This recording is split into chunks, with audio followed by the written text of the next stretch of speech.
fazer uma complementação com relação a... Porque foram perguntas também recorrentes das associadas, né? Não está claramente definido lá na legislação o que é serviço de rede. E aí tem havido alguma interpretação, alguma subjetividade. Então, algumas questões que surgiram. Se esta capturadora, né, faz um processo de roteamento, captura, autorização, entende-se que seria aí um serviço de rede. Se, eventualmente, ela faz adquirência, ela passaria a ser uma instituição de pagamento. Agora, a questão que surgiu, e também não ficou muito claro, num dos fóruns lá, é que se ela contrata um outro parceiro para fazer esse credenciamento, continua fazendo suas funções aí, core, né, que é exatamente captura, autorização, roteamento, mas, eventualmente, ela cria um mecanismo de repasse desses recursos, ela seria qualificada como uma instituição de pagamento? É um mero repassador. Tem cara de gateway de pagamento, que eles chamam, né? Que isso que a gente ouviu do Banco Central. Nada disso foi regulado. Isso é tudo que a gente ouviu um pouco de Mar Wilson, dizendo que quando você simplesmente recebe o dinheiro no mesmo dia, ou um dia ou 2 dias depois repassa, isso não é uma atividade ainda regulada. Então, deixar claro que ele, na própria lei, na primeira apresentação feita na ABEX, ele falou, olha, num primeiro momento nós estamos regulando 3 tipos de instituições de pagamento, mas lá na frente, os prestadores de serviços, a VAN, isso tudo eventualmente pode vir a ser regulado. Então, em princípio, é só um gateway de pagamento.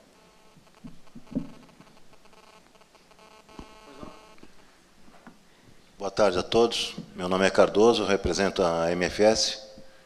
E eu queria um esclarecimento especificamente a respeito da modalidade de enquadramento de instituição de pagamento, especificamente o artigo 2º da 3683, que foi modificado recentemente pela 3705, que determina que pessoas jurídicas que participem do processo de pagamento, elas configuram a modalidade de instituição de pagamento, desde que credoras de uma empresa emissora. Queria saber se, nesse caso, um agente, como a Editrel, ou a Tendência, ou qualquer outro agente credenciador, deveria se solicitar autorização para funcionamento quando fizesse a prestação de serviço de saque. Porque quando ele fizer um saque, ele se torna credor de uma emissora de cartão. Bom, eu não sei se eu entendi 100% sua pergunta, mas vou te responder o que a gente já ouviu do Banco Central, por que ele inseriu isso. Ele inseriu isso porque ele quis deixar claro que ele não aceita o conceito de subadquirente. Então, no começo, existiam algumas discussões, por exemplo, se a UOL, Mercado Pago ou outras que operam parecidos com esse sistema, se elas têm uma relação direta com a bandeira ou com a adquirente. E aí, o Banco Central, em algumas conversas, falou, olha, a gente não reconhece a subadquirente. Olha, não faz sentido você não reconhecer a subadquirente, porque ela existe no mercado. Fala, olha, eu só vou reconhecer se de fato ela tiver uma relação, no mínimo, com a adquirente. Então, acho que a linguagem que ele fez aqui foi justamente para deixar claro, ou eu tenho uma relação com a adquirente, direto, ou seja, a adquirente assume a responsabilidade pelos atos da subadquirente, e aí sim você cai na regra, ou não. Então, ele deixou bem claro. Então, isso foi para justamente o oposto, para dizer, olha, subadquirente não é considerada pelo Banco Central, num primeiro momento. É isso que ele olhou. Só complementando, não como credenciador, né? Porque se o subadquirente faz gestão de conta de pagamento, ele é considerado como emissor de moeda eletrônica, mas não como credenciador. Respondeu a pergunta? Respondeu. Beleza. Vamos, o colega quer fazer aqui. Só mais uma pergunta e a gente tem um coffee break aí de alguns minutos, né, Ricardo? É exatamente esse mesmo assunto. Meu nome é Diego, eu sou do Itaú, e a minha dúvida era justamente essa. Alterando a definição de credenciadora, que eu lembro que nos outros eventos o Banco Central tinha falado que não conhecia essa figura da facilitadora ou subcredenciadora, e que essas pessoas iam ter que se enquadrar em uma das definições, ou de emissor de moeda eletrônica se ele faz gestão de conta de pagamento, ou de credenciadora propriamente dita, se ele só faz o repasse do pagamento entre uma credenciadora grande e o estabelecimento, como acontece hoje em dia. Com esse inciso B que colocaram, esse item B que colocaram, eu tiro a facilitadora, a credenciadora pura da norma. Sim. E aí o que o Banco Central entende, então, olha um exemplo clássico. Você tem uma UOL, PagSeguro, Mercado Pago, que ela tem lá a sua própria conta, tem sua rede de estabelecimentos que ela credenciou, que não teve conhecimento da própria credenciadora, então ela fez isso diretamente, e ela, inclusive, tem até questões judiciais aí nessas discussões. E ela aceita como meio de pagamento para alguém que entra online para comprar, ele aceita o cartão de crédito, por exemplo. Então, a pessoa entra no sistema da UOL, do Mercado Pago, acha alguma coisa e usa o cartão para pagar. Bom, mas aí como é que funciona? Ela é uma subcredenciadora da Cielo ou da rede? A resposta do Banco Central, não. São dois arranjos diferentes. O cartão de crédito ele vai ser processado com o arranjo daquela bandeira.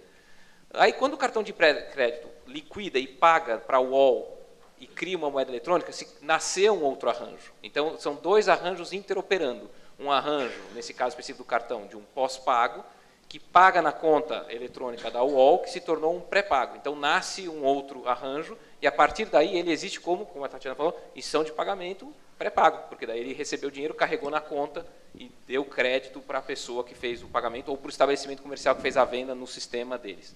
Então, são dois arranjos interoperando. Então, quer dizer, o facilitador, vamos falar de facilitador, porque eles existem aí no mercado, né? O facilitador, quando for gerenciar o pagamento do dinheiro para o estabelecimento comercial, ele vai ser uma instituição de pagamentos, né? Porque vai gerir uma conta de pagamentos, né? Que na essência pode até classificar como pré-pago, né? Que depositou um dinheiro e ali, a partir dali, e como tal, ele tem que recolher o compulsório. Então, ele, na verdade, tem que, na ponta da wallet, que é a questão de apenas facilitar o acesso do cartão na transação de um determinado arranjo, ele não é nem instituição de pagamento, não é nada. É um facilitador, o próprio nome se fala isso aí. Ele está vendendo um serviço de tecnologia, né? Ele só vira alguma coisa à luz do Banco Central quando ele pegou um dinheiro de alguém e vai ter que pagar o estabelecimento comercial que ele está prestando serviço. Aí ele tem que criar uma conta de pagamentos e aí ele tem que pedir autorização. Correto? É exatamente isso. Só esclarecendo, então necessariamente o facilitador vai ter que criar contas de pagamento para liquidar o estabelecimento. Ele, por exemplo, está plugado na rede, recebe ali o valor da rede, depois quando ele vai pagar ali a lojinha do Mercado Livre, esse valor vai ter que obrigatoriamente transitar por uma conta de pagamento, mesmo que a relação comercial dele seja eu recebo daqui e te pago em 7 então, dias. não obrigatoriamente. Ele pode tanto fazer a liquidação diretamente numa conta corrente, mediante uma TED, um DOC para o estabelecimento, e nesse caso ele é um mero gateway, ele está fora da regra, ou ele pode, como muitos fazem, mas por uma decisão própria, abrir uma conta de pagamento dos vendedores e fazer a liquidação das obrigações na conta de pagamento que os vendedores têm dentro desses facilitadores. E daí, sim, eles são considerados emissores de moeda eletrônica. Quem só repassa que antes era credenciadora de acordo com a norma, hoje é gateway. Exato. A norma antigamente não era clara, na verdade, né? E o Banco Central já tinha dito que ele não reconhecia os subadquirentes, mas eles existem. Então, não adiantava falar só que não reconhecia. Então, agora, como o Bruno mencionou, a definição de credenciador foi alterada justamente para deixar claro que quem não tem uma relação direta com o emissor não é credenciador. E se você perguntar para o Juan aí se tem risco ou não tem risco, aí é uma outra discussão, né? Por que o gateway não precisa nada? Porque, afinal de contas, para o dinheiro 1 ou 2 dias, né? Pode acontecer isso, né? Você não liquida imediatamente. E esse cara não tem risco no sistema? Aí é coisa de economista, né? O Juan deve saber isso aí melhor, mas o que o Banco Central falou realmente é que quem repassa o dinheiro nesse caso não estaria dentro da regra. Onde tem risco de dinheiro de terceiros, tem que virar uma instituição de pagamento. Né, Juan? O conceito é exatamente esse. Quer dizer, você pegou o dinheiro de alguém, colocou em algum lugar, esse dinheiro não é seu, é de terceiros, ele tem que estar depositado numa conta de pagamento. Se você só recebeu o dinheiro e repassou, por exemplo, é um canal autorizado por uma credenciadora, você é um canal daquela credenciadora, um gateway, é qualquer outra coisa. Isso não está regulado. Tá? Se esse dinheiro chegou da conta, automaticamente vai lá para um depósito na conta corrente do indivíduo, você só prestou um serviço para ele. Agora, esse dinheiro não passou por você. Juan, pergunta de advogado para economista, hein? Tudo bem, aí eu passo para o gateway, demora 2 dias para o gateway repassar. O que acontece se o gateway quebrar? Não tem risco aí? O risco, na verdade, é da credenciadora. Se ele autoriza esse canal e com esse processo, é a credenciadora que vai responder.